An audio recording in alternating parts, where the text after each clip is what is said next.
Nissan bankruptcy, possibly, and other shocking news. Hey, everybody, you're watching Bull, Boom, Bear, Bust. My name is JJ. We're back with another dose of economic reality. As always, Bolt to the Bus, BX4, back in the building. Let's go ahead and get into the financial economic news. Please make sure you are subscribed and stay ahead of the financial economic curve. It's a very important time to stay ahead of all this news and information. Nissan, can they survive? Automaker slashes U.S. production as bankruptcy looms. I know a lot of people that drive Nissans. I've never owned a Nissan. I've heard mixed reviews on the reliability and workmanship. The car industry as a whole may be ailing, but Nissan's prognosis is particularly dire. And kind you measure in months, not years. Sluggish sales, mainly in North America, imagine that, all the debt we carry here, have been disastrous for the Japanese automaker. In response, dealers are selling cars at a loss, and production has been slashed by 20%. How are dealers selling cars at a loss with the way they jumped prices up in the past few years? More recently, the company cut 9,000 jobs and sold a third of its stake in Mitsubishi. I have owned Mitsubishi before. I've owned two Mitsubishis. They're actually good cars now that I think about it. The Japanese automaker plans to cut production at its plants in Canton, Mississippi, and Smyrna, Tennessee, which is together another 13,000 workers. Will they go bankrupt? Let's see what it says here. And this is out of DNYUZ.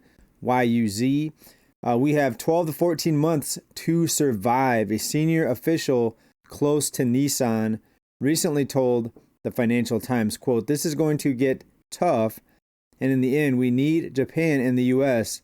to be generating cash." That's very interesting. Moreover, on this, on paper, it doesn't look good. Nissan's operating profit dropped 85% in the third quarter, with the company recording a net loss of 9.3 billion yen, which is 60.1 million on the current exchange rate. On November 7th, the company posted a consolidated operating profit for 6 months ending in September, down over 80% or 90% compared to the same period last year. So they call that a profit, but it's actually a loss. 12 to 14 months to survive. Nissan folks, what do you think about that? And you have to ask yourself, how much of this is because of the big slowdown in electric vehicles? How much of this is the demand for higher wages as the cost of living rises and remains elevated? In this case, workers need more money. Otherwise, one, the company's going to lose them, or two, they're going to go on strike, right?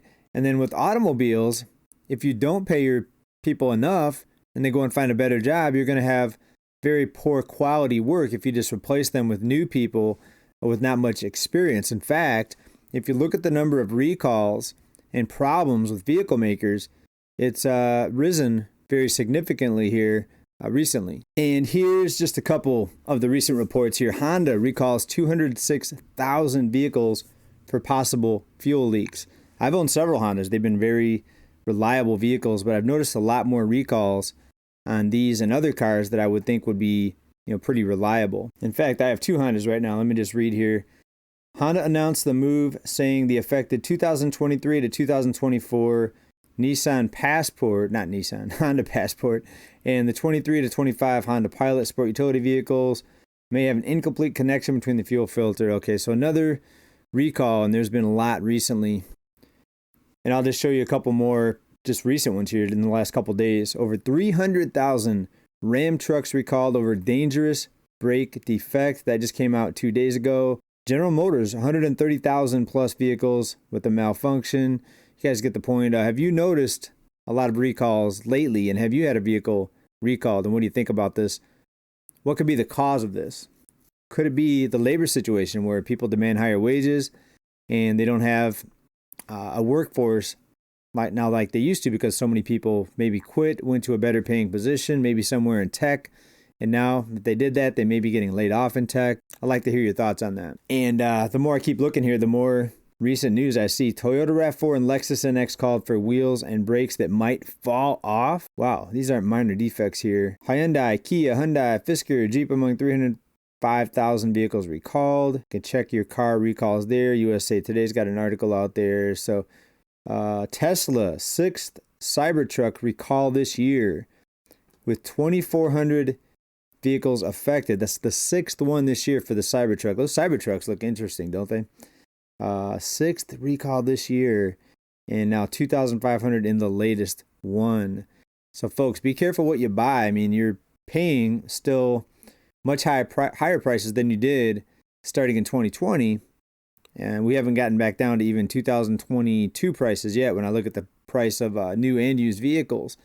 But you're paying more, and it looks like you're getting a lower quality product when you look at all the recalls. Folks, a lot more job cuts with the slowdown because so many people are buried under this mountain of debt that spending is slowing down. Yes, places are still packed, stadiums are packed, malls are still packed. They said it was record holiday spending for both Black Friday and Cyber Monday. But folks, this is mostly on the back of more and more debt. We've got Chevron out there slashing spending and announcing job cuts. Now, some of this from these oil and gas companies is because of the announcement that they're going to bring a lot of oil production back to the United States with a new incoming administration. So now the companies sense less profit because when they have to import to the United States, of course, they're going to charge a lot more. And the more self-sufficient we are with fuel and oil, we're going to be able to have lower prices. So looks like the oil companies are getting out in front of that. I mean, please let me know what you think about that down in comments. And I've talked here recently about how I feel about the incoming administration. Nothing against them, but nothing for them either. I'm not really happy with the policies that I see because, well, I shouldn't say that. I should say, and I lost a lot of subscribers on this because people think I'm, anti this or anti that. They think I'm left or right. I'm neither left or right, folks. And let me explain it once again here. Because here's what's going to happen. Yes, there'll be some changes. Will it be something major? Well, no. If you look, the incoming, any president, the administration can't even get rid of the Fed chairman, even if they think they're doing an awful job. So one, that tells you who actually runs the economy. It's not the guy sitting in the Oval Office. It's the central bank, right? That's one. Two, this is everything that's done here in the next 4 years, starting in January, it's going to be reversed in 2024. There's going to be a different administration because something will go wrong and maybe it'll be another health crisis, pandemic 2.0. People will be upset because the economy is not good as they thought it was going to be. And then they're going to elect somebody on the other side and they're going to come in and reverse all the things that are about to change in January. I see how this goes, folks. So undo things, redo, undo. It just goes back and forth, folks. Again, it's a game to keep people, one, divided, and two, to allow people or to create a sense of you have a choice. You can choose this side or that side. You have a choice, all right, but it's going to be a game of tennis. It's just going to go back and forth. And in the end, you're just going to be probably tired of what you see. If you've been looking at this thing for a number of years, I think you know how the game works. And again, I could be wrong. Again, let me know what you think down in the comments. I'd be really interested to hear your optimism. I want to hear from the optimistic people. And I'm optimistic about a lot of things. I'm optimistic about personally, myself and my family doing okay at this point, but I do have fear for the younger people. Well, I should say I actually fear for the younger people, even in my family, but right now we're doing okay. I'm optimistic about the near future, but 10, 15, 20 years out, I'm not so confident that people are going to have an easier time than they are right now. I don't want my kids and grandkids, if I have grandkids, I don't want them working 2 to 3 jobs, all stressed out, behind the wheel, tired, driving. Speaking of that, let's look at a video here that I just saw here.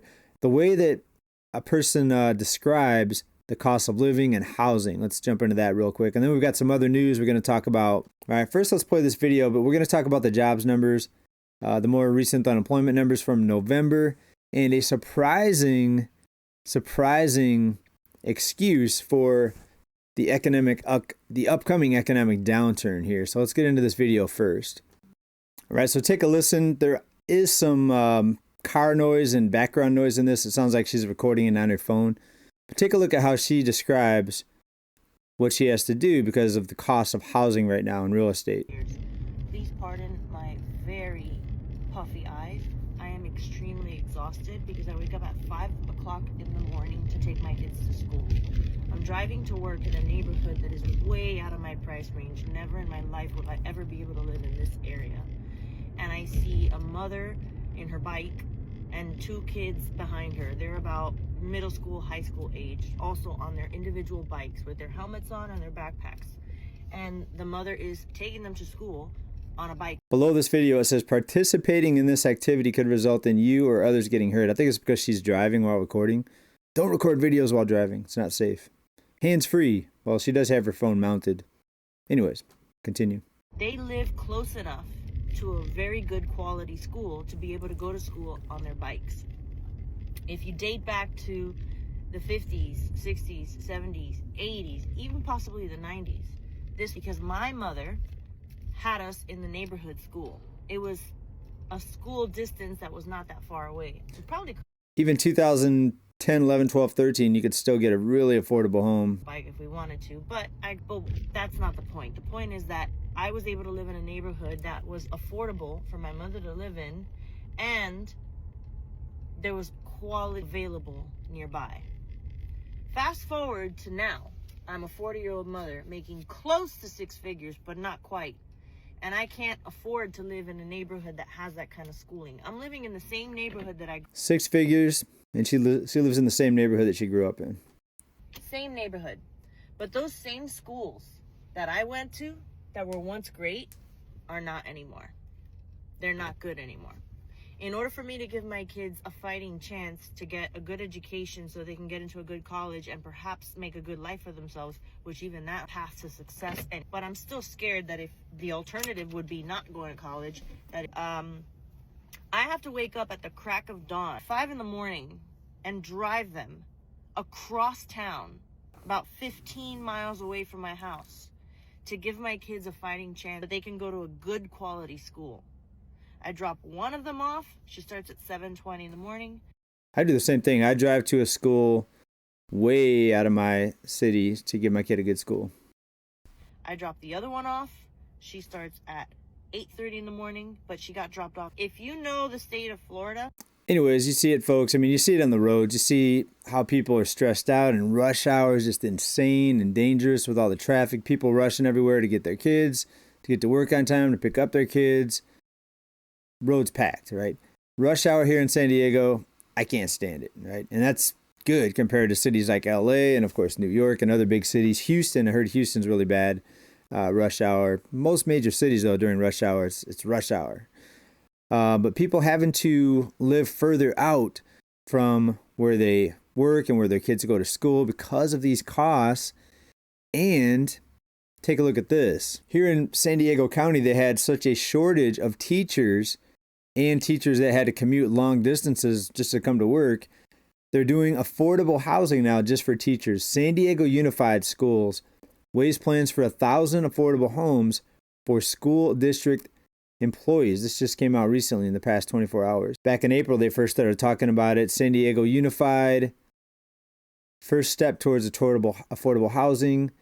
In a recent article, 1,000 affordable homes. So there's 1,000 teachers that maybe they'll have affordable homes, but it's going to be hard to build affordable homes here in San Diego. And then also, we have to contend with the higher vehicle prices, more wear and tear on your vehicle, more miles, more gas. We'll see what happens with gas prices, though, coming up in the next few months. But when you have to commute a long ways, it takes a lot of resources away from you. Well, time would be the biggest one. Time, the cost of the fuel, the wear and the tear in the cars, and just the frustration of the traffic. Imagine sitting in rush hour an hour or two each way. And maybe some of you watching this video do sit in traffic an hour or two each way. If you do, please let me know. Is it driving you crazy, or are you just good? Are you just playing the radio or playing a podcast or something like that, or watching YouTube maybe on the road, and you're just chilling, you're fine. But I remember doing that. I don't do that now since I'm 100% work at home, but I definitely remember doing that and spending a lot of time and money sitting on the freeway. All right, let's get into the latest jobs numbers and unemployment numbers. And let's talk about as well what a surprising excuse is now being put out there for the economic slowdown, right? You'll be surprised. So we're going to talk about this first, though. Payrolls increased 227,000 in November. Unemployment rate ticked up 4.2% to 4.2%. So let's bring this up here, this chart. First of all, what do we see here? We've got monthly job creation in the U.S., and it looks like a downward trend, doesn't it? Sure, you see some unexpected jump ups here and there, just like November, much higher than October, but it's a downward trend. Why do you think that is? If the economy is quote unquote growing or recovering, why are we seeing charts like this? Also, unemployment ticking back up. Of course, coming out of 2020, it was over 6% there. I think it peaked out at 8%, 9% at one point, but growing ever since the bottom in 2023, which was 3.4%. We're now at 4.2. We did see a bit of a dip there in the late summer to early fall months, but now we're headed back up again. And I don't think the next administration is going to be able to keep this genie in a bottle. I think it's going to be popping off, for lack of a better term, coming up here very, very soon. No one knows the exact date. The problem is how much more monetary fuel will they throw on whatever crisis is about to come out? And will that monetary fuel just create more inflation, just like 2020, right? So if we see a 2020 2.0, just like 2020, people may be expecting a deflationary crash. Some people even wanted a recession. If you talk to investors that have a lot of cash, some of them, many of them are waiting for a correction, a price crash in the housing market like 2008, 9, 10, 11. But we may not get it if they put a floor under the prices by stopping foreclosures, by sending out all kinds of money, by giving the banks endless life support. Then you're going to see an inflationary recession / depression, folks. That's the worst of the two scenarios. Inflation, in my opinion, is much worse than deflation. Both have their positives and negatives, but some people say deflation's worse because you're just going to have a bunch of investors come in and buy the real estate because so many people will lose their jobs. Even the people that were sitting on the sidelines hoping to buy a home are not going to have a job, and they're not going to qualify for a mortgage. So it's going to be the cash investors, the big money, the billionaires coming in buying most of the real estate. That's what the theory is on a price correction or a real estate crash. All right, people, let's get into this here. Take my earbud out. This is the excuse for the upcoming economic downturn, the end of an era, how Taylor Swift boosted the economy. First of all, let's bring up a photo here. Look at this stadium. This is basically an NFL stadium packed full of people to see Taylor Swift. But that was called the boom. What did they call it? The Swift boom or something like that, because so many people were traveling, getting hotels, buying tickets, spending money in and around all of her stops on her tour. And it caused a bunch of money to be spent at each location, each tour stop. And they said, okay, that was an economic boom. But folks, one of the commenters here really sums up what it is here on this here. And I'm going to read it here. I wonder what percentage of those that spent big bucks to see her actually had the money to do so, and how many of them charged it on a credit card. This sounds like somebody that might be watching my channel. And they will pay Taylor every month for the next 5 years. Is that stimulating the economy? Question mark. Good question. Yes, until those fools run out of credit. Another commenter replied to that. Yeah, probably about 90% of the people there put it on a credit card. It's interesting when people do that. But then again, if money's just created out of nothing, then I think even people are catching on. They can just, wipe it out, discharge it, bankruptcy, and start all over again. And in the meantime, they're going to have fun at the concert, at the football games. There's nothing wrong with that. If that's you, basically you're just taking advantage of the system. Can't really say I hate you for that or I blame you for that. Anyways, what do you think about all this? The car recalls, car prices still high.